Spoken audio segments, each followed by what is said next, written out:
Glória a Deus. Louvado e engrandecido seja o nome do Pai, do Filho e do Espírito Santo de Deus.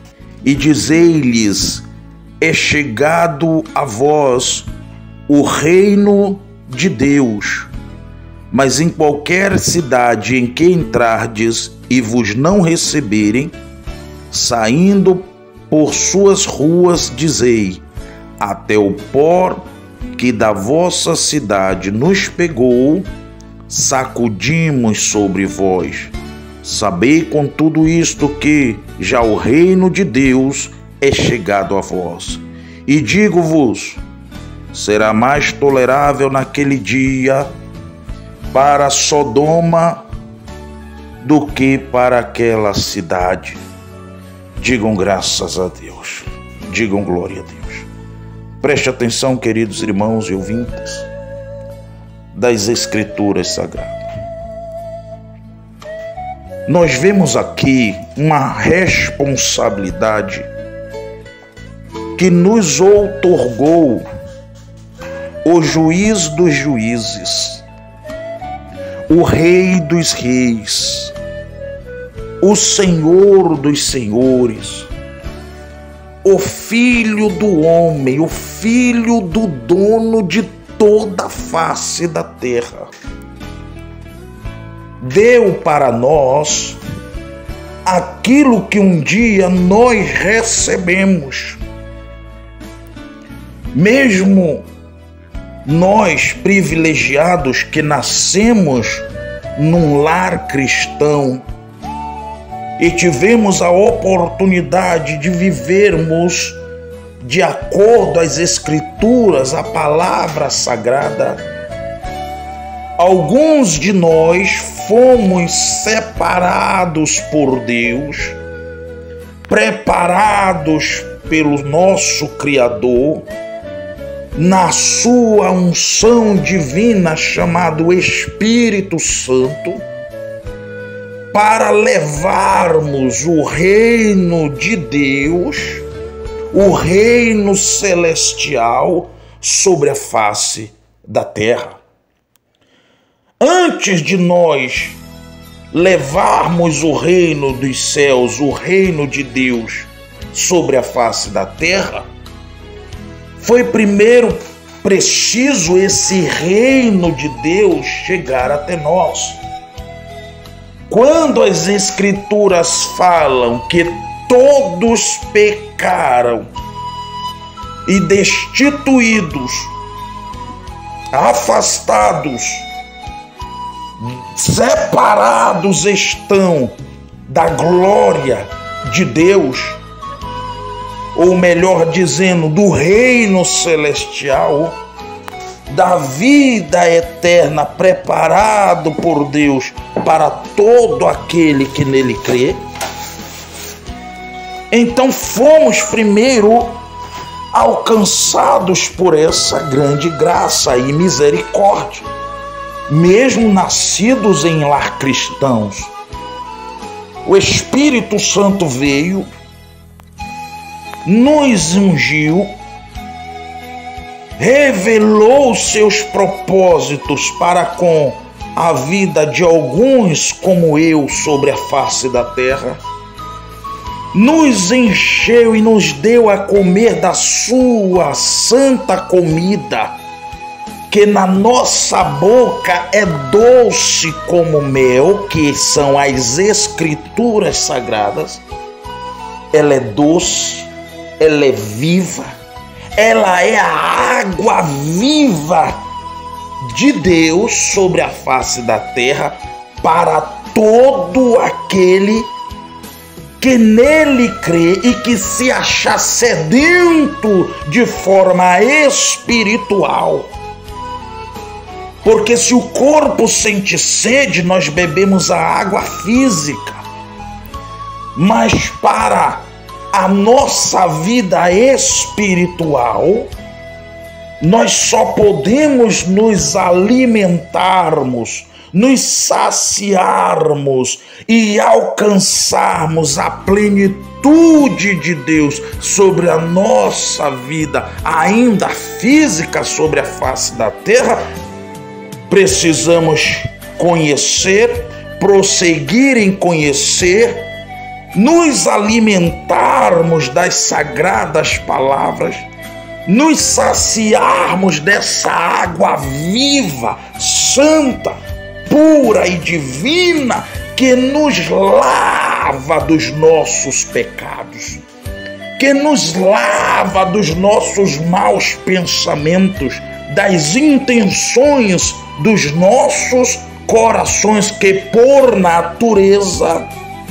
humana, física, nós temos, por sua vez, de nos declinarmos como pessoas humanas para as coisas da carne.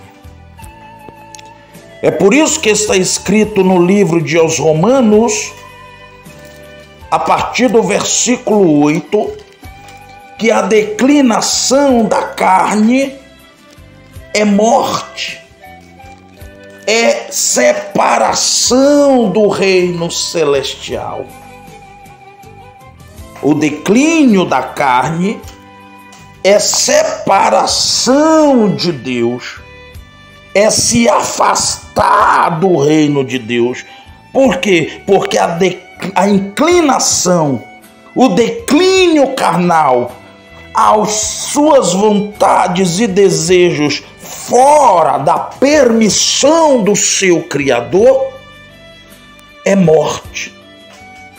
Aos Romanos 8, verso 5 diz assim: porque os que são segundo a carne inclinam-se para as coisas da carne, para aquilo que é proveitoso à carne, para aquilo que é necessário à carne.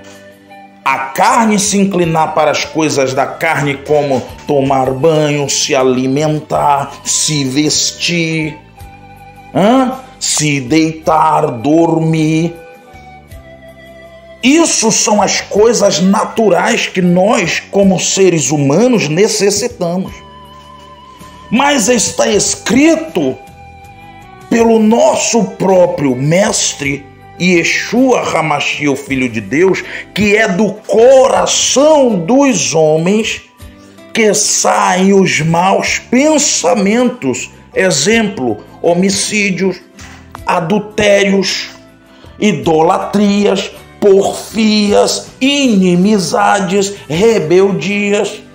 Ele deu alguns exemplos de como o homem, dentro do seu coração, dentro do habitat invisível aos olhos humanos de outros homens, habita naturalmente as negatividades dos seres humanos, fortalecido pelo pecado que adentrou a todos os homens por causa da inclinação da carne de Eva e de Adão, desobedecendo a palavra de Deus, quando o nosso Criador os disse que eles não comessem do fruto que poderia matá-los, que poderia destruí-los e principalmente afastá-los da presença do seu Criador. Ora, haja vista que quando nós falamos de Criador, de Deus supremo, único, perfeito, que nos deu as suas inerrantes, fiéis e fidelíssimas, dignas de toda aceitação, que são as suas palavras, nós nos lembramos que ele mora no reino dos céus. E se ele mora no reino dos céus, está escrito que ele não habita em casa, ele não habita em templo, ele não habita em abrigos, ele não habita em obras, por menores ou magníficas que seja, feita por mãos de homens, por mão de arquitetos, que são casas construídas pelos homens. Ele não habita. No livro de 2 aos Coríntios, no seu capítulo 6, Está escrito que Deus habita entre nós, entre os fiéis, entre os sagrados, entre os remidos, entre os lavados. Por quê? Porque está escrito: sede santo, sede puro, porque o vosso Deus é santo. Quando Deus mandou nós sermos santos como Ele é santo, não é ser separado como está na nossa língua portuguesa. Quando Ele manda nós sermos santos, Ele está dizendo: lavem-vos dos vossos pecados, lavem-vos das vossas maldades e daquilo que é mal nos vossos corações. Então por isso que Ele diz: sede santos, porque o vosso Deus que está nos céus é santo. Está escrito que Deus não habita em templo sujo. Deus não habita em uma pessoa que quer dividi-lo com as suas imundícies pecaminosas, com as suas más ações, com os seus maus pensamentos, com os seus maus desejos, porque tudo aquilo que a palavra de Deus condena, aqueles que o seguem, que o servem, que os aceitaram, também tem que condenar.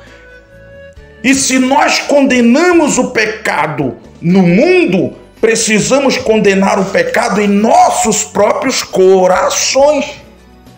Mas nós de nós mesmos não temos força, poder e o antídoto para vencermos essas forças do pecado. Então Deus nos enviou Yeshua HaMashiach, Cristo, o seu santo Filho, para que todo aquele que nele crê não pereça. Perecer em quê? Nos nossos próprios pecados, que se criam, se formam e aparecem dentro dos nossos malvados, duros e perversos corações.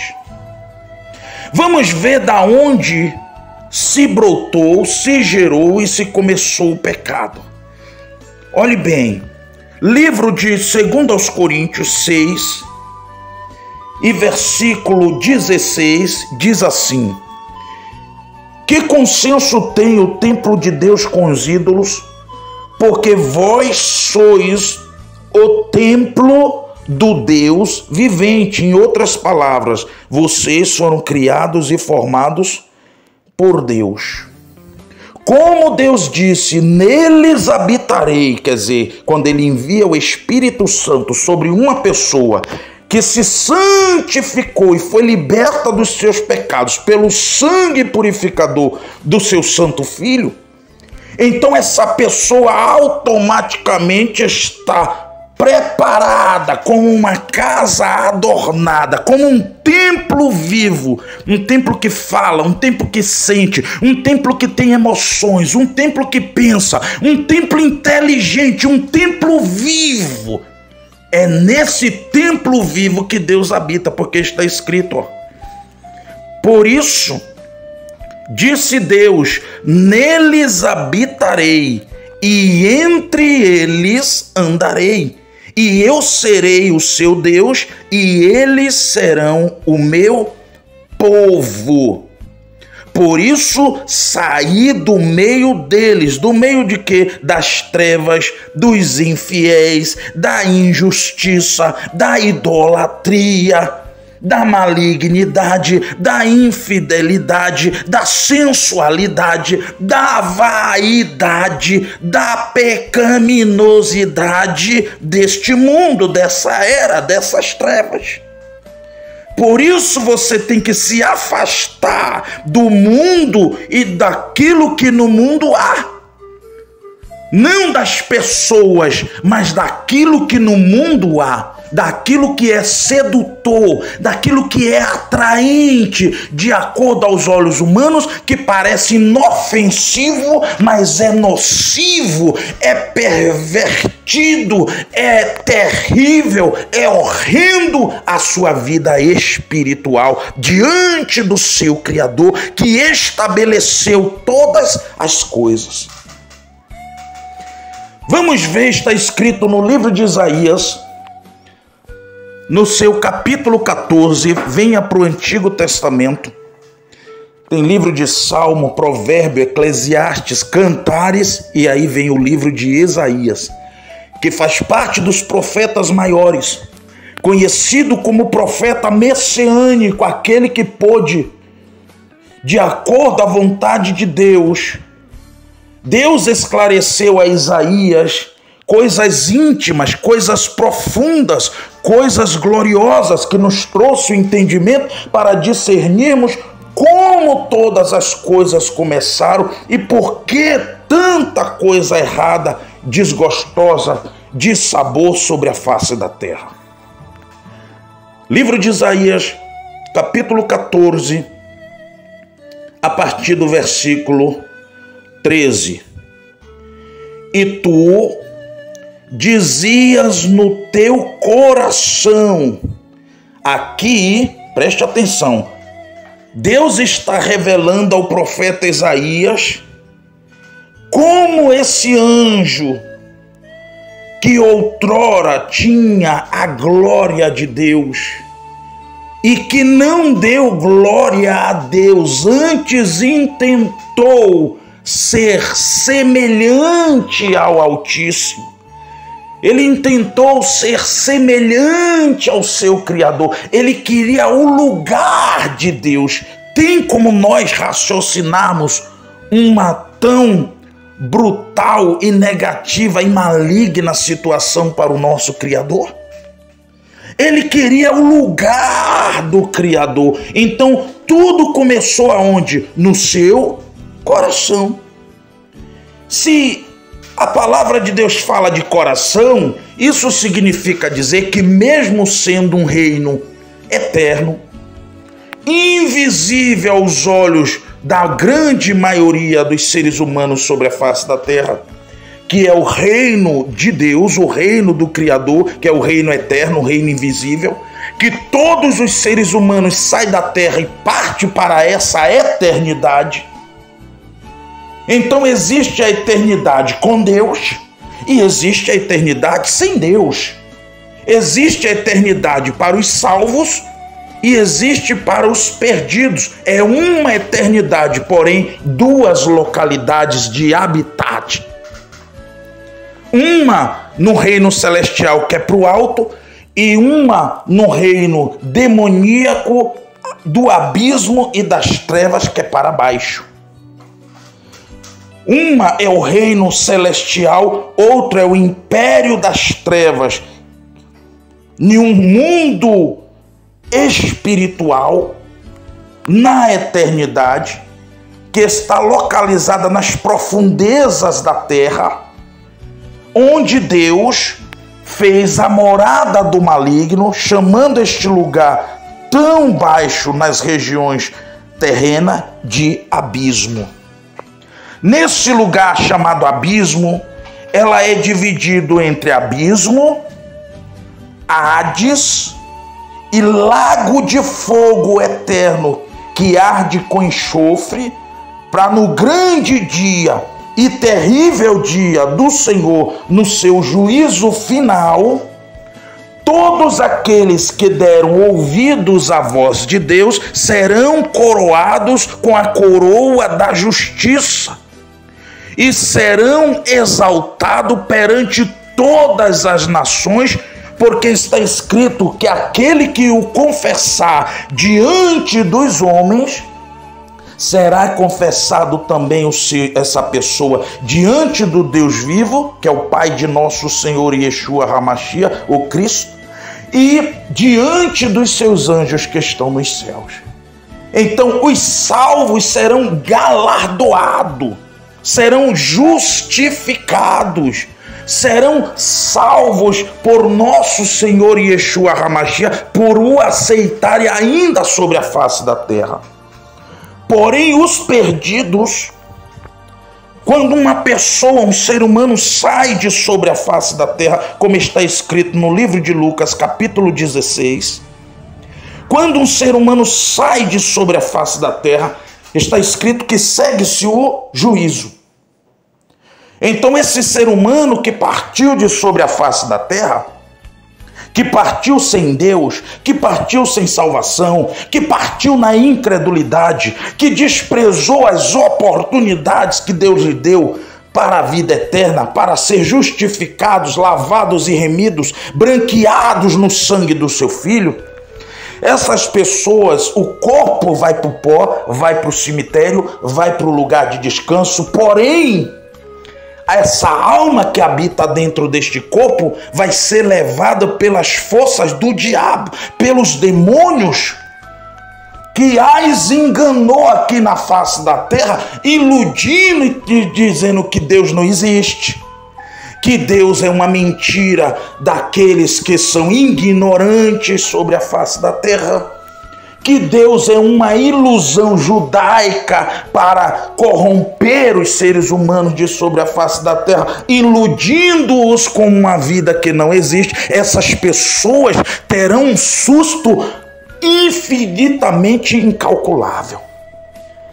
Porque, segundo as Escrituras Sagradas, essas pessoas que morrem são sepultadas e são levadas pelos demônios para um lugar de tormento, de fogo, chamado Hades. É um inferno provisório antes do lago de fogo, que arde com enxofre, onde o seu bicho nunca morre e o seu fogo nunca se apaga. Então essas pessoas são levadas para esse lugar de tormento.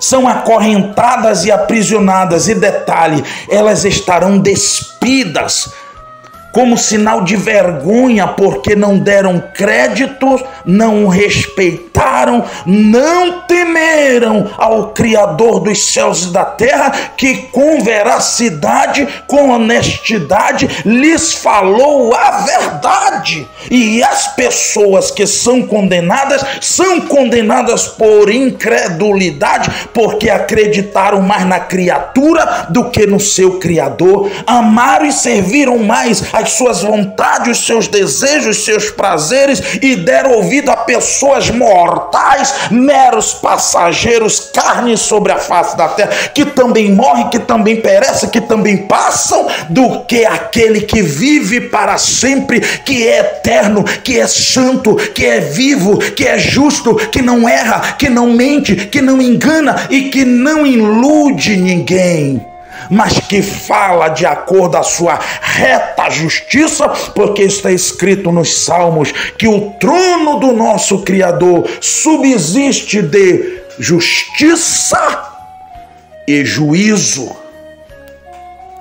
Então essas pessoas vão para um lugar de tormento chamado Hades. Vamos ver lá no livro de Lucas, no seu capítulo 16, a partir do versículo, glória a Deus, louvado seja Deus, ou glória a Deus, 23. Olha o que está escrito, aleluia. E havia um certo homem, verso 20, havia um certo homem, mendigo, chamado Lázaro, que jazia à porta, cheio de chagas, de doenças, aleluia, a porta de um homem muito rico, que se vestia de púrpura, de linho finíssimo, e vivia todos os dias bem, arregaladamente, esplendidamente, não lhe faltava coisa alguma. Aleluia, glória a Deus. Mas Lázaro era um mendigo, e estava à porta deste homem mendigando. Está escrito no versículo 21 que esse mendigo desejava alimentar-se das migalhas que caíam da mesa desse rico. E os próprios cães, os cachorros, lambiam as suas chagas, as suas feridas. E aconteceu que o mendigo morreu e foi levado pelos anjos para o seio de Abraão.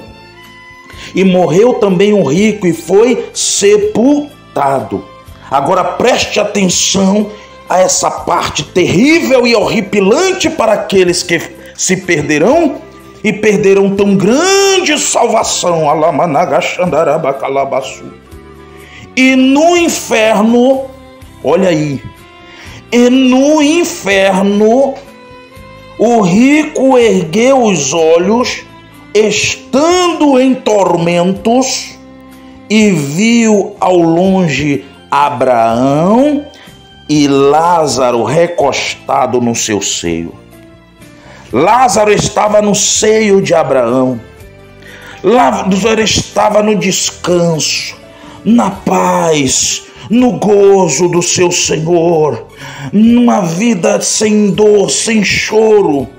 Detalhe, não havia mais as chagas que Lázaro estava suportando sobre a terra. Lázaro não estava mais mal cheiroso, Lázaro não estava mais mendigando, Lázaro não estava mais em um momento de dor, de tormenta, em um momento de insatisfação emocional e física. E observe, amados irmãos e ouvintes, preste bem atenção à palavra de Deus. Observe que Deus menciona nesse versículo a presença do homem que foi seu amigo no livro de Gênesis, conhecido como o que seria pai da fé e pai de muitas nações sobre todos aqueles que vivessem pela fé, como ele no livro de Gênesis demonstrou, exercitou fé dentro do que era impossível, quando lhe esperava a promessa de ter um filho da parte do próprio Deus, e ele na idade de 100 anos e a sua esposa na idade de 90 anos conceberam um filho da parte de Deus chamado Isaque. Então Deus pediu a Abraão que ele os levasse o seu filho e o sacrificasse a ele. Abraão subiu o monte de Deus, e quando Abraão iria sacrificar Isaque ao seu Deus, Deus disse: não, Abraão, Abraão, Abraão, agora vi que temes a Deus. E Deus tomou aquele sacrifício de Abraão como prova e sinal do que ele faria por todos os seres humanos de sobre a face da terra. Então Deus enviou o seu filho como prova, como Abraão deu o seu Isaque a Deus, mesmo não fazendo dano ou mal algum ao seu filho, assim Deus deu o seu filho amado Yeshua HaMashiach, que significa a salvação, o ungido, o escolhido de Deus, para tirar, para perdoar, para transformar o homem, a mulher dos seus pecados, dos seus erros, dos seus horrores, dos seus vícios, dos seus maus caminhos, lavarem e branquearem no seu sangue e os transformarem de pecadores para salvos, lavados no seu sangue, para o Deus Todo-Poderoso, como santos e filhos amados de Deus. Mas esse rico não estava preocupado com as coisas de Deus, ele só estava preocupado em viver arregaladamente e esplendidamente. Somente as coisas do mundo lhe chamavam a atenção, somente as roupas, somente as comidas, somente a estética, somente o que era aparente, somente o que era carnal e satisfatório ao seu bem prazer, ao seu bem-estar, era o que ele estava preocupado. E ele não estava preocupado em se alimentar da palavra de Deus, em se alimentar da vontade de Deus, em se alimentar das coisas que verdadeiramente edificam, porque está escrito que não devemos juntar tesouro na terra, onde a traça rói, onde o ferrugem come. Nós devemos ajuntar tesouros no céu com boas obras, porque está escrito que cada ser humano sobre a face da terra dará conta de si diante de Deus, conforme as suas obras que tenha feito por meio do corpo, quer seja bom ou quer seja mal, quer seja justo ou quer seja injusto, os justos para a salvação, os injustos para o fogo do inferno, eternamente.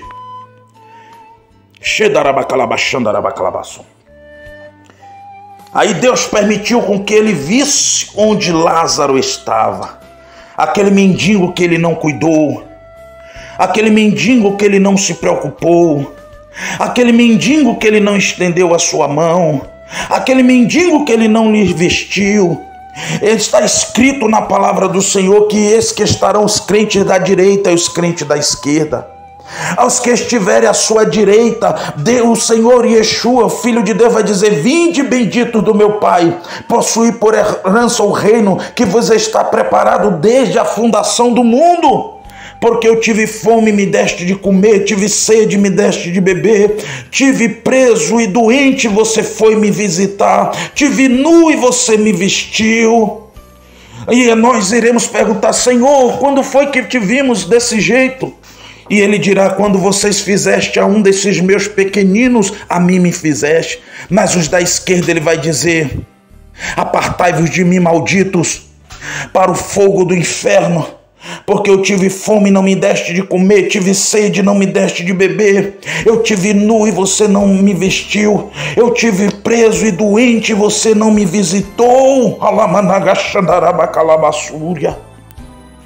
Oriclama alabaxandarabacalabaçu. E aquele homem em tormentos viu ao longe Abraão e Lázaro, viu o patriarca da fé e viu Lázaro, um mero mendigo, um desprezível sobre a face da terra, mas que era prazível aos olhos de Deus, que mesmo passando por tudo quanto passou, não negava o nome do Senhor, mesmo tendo pouca força. Está escrito no livro de Apocalipse capítulo 3 e verso 7, que mesmo tendo pouca força, guardaste a minha palavra e não negaste o meu nome. Quantos estão negando o nome do Senhor por causa da sua moda, por causa da sua vaidade? Quantos estão negando o nome do Senhor por causa da sua vã maneira de viver? Quantos estão negando o nome do Senhor por causa de momentos de vícios, de prazeres, por causa dos suas músicas, por causa das suas séries, dos seus filmes, por causa dos seus prazeres, por causa da sua homossexualidade? Quantos estão trocando a eternidade pelo que é passageiro? Quantos estão trocando Cristo pelo homem, pela mulher? Quantos estão trocando Cristo por causa da vaidade mundana, por causa do que é passageiro, por causa do que é transitório? Quantos estão trocando uma vida eterna ao lado do seu Criador por causa do que é passageiro sobre a face da terra? É tempo de arrependimento. Já não podia mais fazer coisa alguma.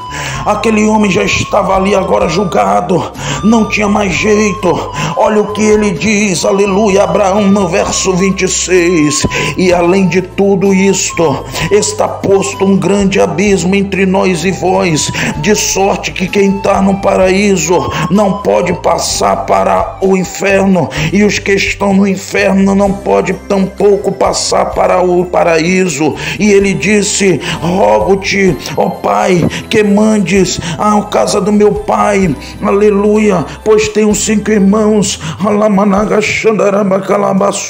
e não quero que venham para aqui, para este lugar de tormenta. Aí Abraão diz: lá tem Moisés, quer dizer, o Antigo Testamento, aleluia, glória a Deus, e os profetas, ouça-nos, é pela palavra de Deus, não tem saída, não tem outra porta. Está escrito no livro do Evangelho de João, capítulo 10, verso 9, que Yeshua HaMashiach, o Filho de Deus, é a porta, e se alguém entrar por ele, se alguém obedecer ele, se alguém der ouvidos a ele, se alguém acreditar nele, então ele será salvo. Está escrito: crê nos seus profetas e prosperareis, crede no Senhor vosso Deus e estareis seguro. É tempo de arrependimento, é tempo de se voltar para as coisas do Espírito Santo de Deus, é tempo de deixar a vaidade, o mundanismo, porque está escrito: passará os céus e a terra, mas as palavras sagradas não hão de passar. Para a glória do Pai, do Filho e do Espírito Santo de Deus. Amém e graças a Deus.